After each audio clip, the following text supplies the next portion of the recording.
Halo sahabat Indonesia, siapa bermain api di Omnibus Law? Ini sekarang lagi tren, hari ini, kemarin, dan esok. Semua sibuk membakar Omnibus Law. Omnibus, Anda tahu? Itu adalah bus yang pertama kali diperkenalkan di Paris tahun 1820. Itu bus yang bisa mengangkut begitu banyak orang. Makanya disebut dengan bus omni atau omnibus. Kemudian sejarahnya omnibus ini dikembangkan di Amerika Latin menjadi semua saja yang bisa masuk dalam satu keranjang dinamakan omnibus. Gitu. Kalau Anda makan semua hal dan digabungkan dalam satu perut, namanya perut Anda adalah perut omnibus, katanya begitu. Nah, sahabat Indonesia, Omnibus Law adalah suatu undang-undang yang merangkum begitu banyak undang-undang yang ada untuk dipadukan, disatukan dalam suatu kerangka undang-undang yang integratif. Itu semangat yang ingin disampaikan Presiden Jokowi. Karena apa? Indonesia dari dulu terkenal undang-undang satu ke undang-undang yang lain saling tabrakan. Nah, ini yang tidak dikehendaki oleh Presiden Jokowi. Makanya dia memerintahkan pembantunya dan kerjasama dengan anggota DPR untuk membuat yang namanya Omnibus Law. Dari 79 undang-undang disatukan dalam keranjang Omnibus Law dan ada 11 klaster. Nah, salah satu klaster yang mendapatkan resistensi cukup keras adalah klaster Undang-Undang Cipta Lapangan Kerja. Ini yang sedang ramai. Sahabat Indonesia, kita harus mengakui bahwa ide Presiden Jokowi membuat Omnibus Law untuk Undang-Undang Cipta Lapangan Kerja itu luar biasa. Semangatnya adalah memadukan undang-undang yang saling bertabrakan selama ini dalam satu undang-undang yang permanen yang mengatur semuanya. Bukan hanya pekerja, tapi juga iklim usaha yang menyangkut masalah iklim investasi di Indonesia. Kita membutuhkan itu. Kenapa? Terkhusus pada saat pandemi sekarang. Kita membutuhkan recovery yang luar biasa. Dan itu kita membutuhkan investor asing untuk masuk di Indonesia. Sahabat Indonesia, Indonesia terkenal menjadi negara yang tidak terlalu seksi bagi investor. Kenapa? Bukan karena sumber daya kita tidak melimpah. Bukan karena apa? Yang paling utama ternyata karena tidak ada kepastian hukum di negeri ini. Itu yang mereka katakan. Hukum atau peraturan sering tumpang tindih sehingga mereka bingung. Nah, ini yang akan dipersatukan oleh Presiden Jokowi dalam suatu undang-undang yang sangat integratif yang namanya Omnibus Law, Undang-Undang Cipta Lapangan Pekerja. Artinya ini penyempurnaan dari undang-undang yang ada. Bukan menghapuskan atau bukan malah merugikan para pihak yang di dalamnya. Dalam Undang-Undang Cipta Lapangan Kerja tidak ada satupun pasal-pasal yang merugikan buruh atau pekerja. Tidak ada satupun yang merugikan asosiasi pengusaha atau investor. Intinya Presiden Jokowi ingin membuat iklim usaha yang kondusif. Makanya beliau ingin dikenang sebagai Bapak Omnibus Law di Indonesia. Tapi pertanyaannya sekarang, mengapa Omnibus Law, khususnya yang klaster Undang-Undang Cipta Lapangan Kerja ini, begitu mendapat tolakan? Nah, ada beberapa hal. Saya mengkritik juga pemerintah dan DPR, bahwa mungkin selama ini pemangku kepentingan yang ada, mulai dari asosiasi pekerja atau federasi buruh atau yang lain-lain atau mungkin akademisi, kurang didengar suaranya. Makanya menimbulkan resistensi. Tapi kalau dari versi pemerintah atau versi DPR, mereka sudah melakukan itu. Mungkin kurang optimal. Nah, sahabat Indonesia, beberapa hari ini muncullah tolakan-tolakan Omnibus Law, Undang-Undang Cipta Lapangan Kerja. Muncul berbagai keluhan-keluhan bahwa Undang-Undang Cipta Lapangan Kerja merugikan buruh ini. ada mungkin 12 item. Ternyata begitu ditelisik lebih dalam lagi, semuanya hoax alias berita palsu. Kenapa? Tidak ada di Undang-Undang Cipta Lapangan Kerja ini yang merugikan buruh, masalah buruh kontrak, atau pekerja dengan paruh waktu, atau cuti, itu pun tidak ada yang dirugikan. Semuanya diatur.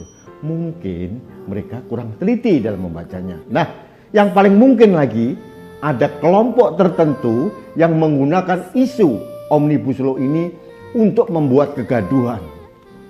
Saya sebagai rakyat percaya yang terakhir ini. Kenapa? Kalau mau punya itikat baik, harusnya mereka datang ke DPR sebelum diundangkan kemarin untuk datang, ini loh, saya tidak setuju poin ini. Bukan dengan turun ke lapangan dengan membuat chaos. Apalagi di saat pandemi yang harusnya semua kita menjaga jarak aman satu sama lain. Nah, ini apa yang terjadi? Beberapa hari yang lalu, Ketua Serikat Pekerja mau mengancam akan membuat demo besar-besaran, mogok nasional. Nah, kemudian ada lagi nih yang mantan jenderal, mantan Panglima TNI dan kelompok, kami mendukung gerakan mogok nasional. Pertanyaannya, tahu nggak sih orang-orang ini dengan Omnibus Law Cipta Lapangan Kerja? Kalaupun ada yang tidak sempurna, sempurnakan. Duduk bersama kita sempurnakan. Ada jalur-jalur lain untuk menyempurnakan itu. Yang pertama, kita bisa melakukan yang namanya penekanan kepada DPR untuk mereview kembali undang-undang itu. Bisa. Toh itu belum diundangkan sekarang. Ya, sahabat Indonesia, undang-undang ini belum serta-merta berlaku pada hari ini juga. Meskipun sudah diketok palu oleh Ketua DPR. Perlu peraturan-peraturan turunan di bawahnya. Perlu peraturan pemerintah, peraturan menteri, peraturan dirjen, peraturan gubernur, peraturan wali kota, peraturan bupati. Jadi pasti panjang urutannya. Jadi kenapa kita terburu-buru mau menghantam pemerintah dalam kaitan ini? Saya kok tidak yakin mereka punya niat yang baik. Mohon maaf nih sahabat Indonesia. Karena saya tahu kelihatannya orang-orang ini punya intens yang negatif. Punya kehendak yang negatif, hanya membuat kegaduhan.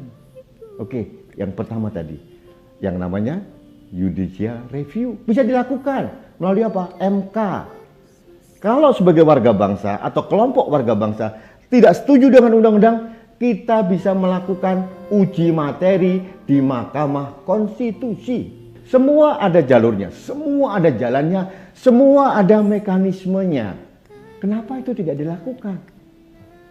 Jangankan masalah pasal demi pasal, dibatalkan pun bisa kalau MK memutuskan seperti itu. Jadi ada dua jalan. Jalan untuk meminta DPR untuk mereview kembali atau minta kepada MK uji materi. Ada jalannya, ada mekanismenya, ada caranya. Nah, sahabat Indonesia, saya dengar hari ini dan mungkin besok mereka mengerahkan mahasiswa. Aliansi BEM seluruh Indonesia akan menggerakkan mogok massa karena dianggap pemerintah zolim. Hei mahasiswa, ngerti nggak Anda Omnibus Law? Ngerti nggak Anda Undang-Undang Cipta Lapangan Kerja? Sudah belajar belum? Jangan bergerak, beraksi hanya berdasarkan asumsi atau kabar bohong. Sebagai intelektual, Anda memalukan. Sebagai pemimpin bangsa, memalukan kalau Anda ikut dalam tarian yang digerakkan oleh orang-orang yang sengaja membuat chaos. Pelajari dulu, satu demi satu, pasal demi pasal. Kalau tidak, memalukan. Anda nanti hanya sebagai kayak kuda. Kuda tunggangan para politisi, kuda tunggangan para gelandangan politik, kuda tunggangan para petualang yang ingin merebut kekuasaan dari negara ini. Malu, Anda calon pemimpin bangsa. Jadi mendingan kalau saya jadi Anda, saya akan datang ke Ketua DPR atau ke pemerintah minta penjelasan lebih detail seperti apa. Apakah benar hoax ini? Tentu saja namanya hoax tidak ada yang benar. Tolong belajar mengerti tentang sesuatu yang esensial. Jangan hanya di permukaan, Anda bergerak, mengerahkan orang di masa pandemi, belum nanti terjadi klaster dari demonstrasi ini, Anda bertanggung jawab. Kalau penyebaran virus corona ini muncul karena ulah para demonstran, Anda harus bertanggung jawab. Jangan asal teriak, jangan memprovokasi. Belum lagi saya dengar ada anak STM mau turun juga. Semakin kuat dugaan saya bahwa demo-demo untuk menolak Omnibus Law ini adalah demo-demo yang sangat manipulatif dan rekayasa. Oleh siapa? Oleh orang-orang yang menginginkan kegaduhan di negeri ini. Saya bukan pendukung pemerintah, tapi saya mendukung Indonesia. Saya menginginkan ada kedamaian, saya menginginkan kehidupan yang harmoni. Apalagi di masa pandemi ini. Semua lagi bertahan dari serangan virus, semua lagi bertahan dari serangan pandemi ekonomi yang menghantam kita. Anda merusaknya dengan serta-merta. Ini sangat tidak fair. Jadi saran saya kepada adik-adik mahasiswa atau ada di STM atau kelompok-kelompok pekerja, jangan mau Anda dijadikan tunggangan kaum politisi busuk yang sekedar ingin memanfaatkan keberadaan Anda di lapangan. Yang rugi siapa? Anda. Nanti kalau investor tidak mau datang ke sini, nanti kalau pengusaha hengkang dari Indonesia, pabrik-pabrik tutup, siapa yang rugi? Anda bukan? Tidak ada dalam pasal demi pasal di Undang-Undang Nomor 13 Tahun 2003 tentang ketenagakerjaan yang dihilangkan dari Undang-Undang Cipta Lapangan Kerja ini. Justru disempurnakan. Pelajari itu. Jangan hanya beraksi, berasumsi dari tulisan WA Group atau media sosial yang lain. Cross check, bener nggak sih? Bisa cross check di media mainstream, televisi, media yang akurat. Jangan media abal-abal. Jangan dari Instagram saja, jangan dari WA saja. Demo-demo tahun kemarin diputar, ini kerusuhan di sini diputar kembali. Hanya apa? Menebarkan ketakutan. Hati-hati, negara kita ini sedang digerogoti dari dalam. Bukan oleh orang asing, tapi oleh orang kita sendiri. Oleh siapa? Orang yang ngebet pengen berkuasa. Sahabat Indonesia, hati-hati. Kalau tidak sempurna, mari kita sempurnakan. Kalau tidak lurus, mari kita luruskan. Pemerintah itu bukan dewa. Presiden bukan manusia setengah dewa. Bisa juga diberikan masukan, bisa diberikan saran. Intinya ada niat baik dari kita.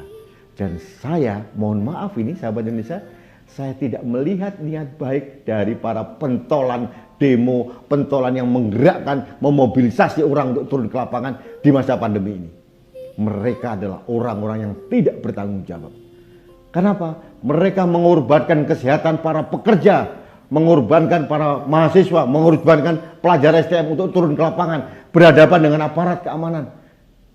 Mereka hanya ingin menimbulkan chaos, menimbulkan kegaduhan. Kasihan polisi kita, kasihan tentara kita, harus dibenturkan dengan sesama. Jahat sekali orang yang mempunyai niat seperti itu. Jadi maaf, ya, tolong Anda sabar dan mohon Anda jangan terpancing dengan provokasi. Negara ini sedang ada cobaan, ada pandemi corona yang belum berakhir. Mari bersama bersatu padu mendukung lingkungan kita untuk menjadi sehat dari segi kesehatan maupun dari segi ekonomi. Jangan membuat kegaduhan. Bagi para pekerja tolong belajar. Apa sih yang Anda proteskan? Ada atau tidak? Dihilangkan atau tidak? Jangan keburu emosi, terlalu reaktif dari berita-berita bohong. Baik sahabat Indonesia, demikian opini saya tentang siapa yang bermain api di Omnibus Law Undang-Undang Cipta Lapangan Kerja. Saya sekali lagi tidak percaya dengan niat baik orang-orang yang ingin menciptakan kegaduhan di negeri ini. Saya hanya ingin semua pihak, semua pemangku kepentingan, semua kita untuk saling bersinergi membangun bangsa ini, menciptakan kedamaian, bukan kegaduhan. Apalagi dirongrong oleh orang-orang yang pengen negeri ini gaduh hanya karena dia ambisi menjadi seorang presiden atau penguasa.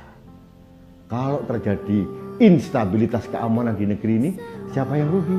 Mereka yang di daerah Menteng, mereka yang di daerah Sudirman atau daerah Cendana,